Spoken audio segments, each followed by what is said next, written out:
為了吸引民眾來了解行人使用道路安全，提醒行路開車都一定要細緻。交通部公路局巡迴宣導來到台南場，特別邀請保庇天后王彩華來擔任代言人，搭配電影《三太子》的表演，以招牌保庇甲民眾互動，加上趣味的有獎徵答，現場相當熱鬧。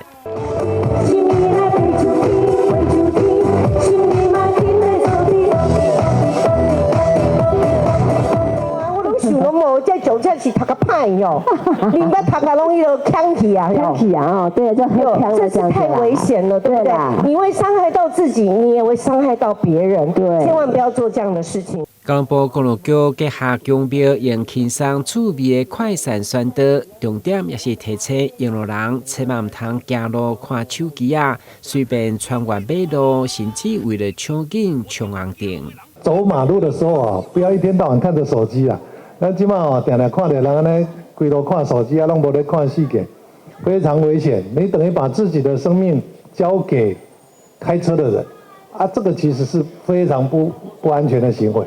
所以拜託大家，要提醒大家，過馬路專心走，安全，快速通過比較安全。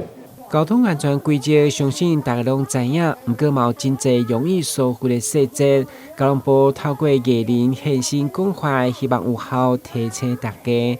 台南新聞軍籍採訪報道。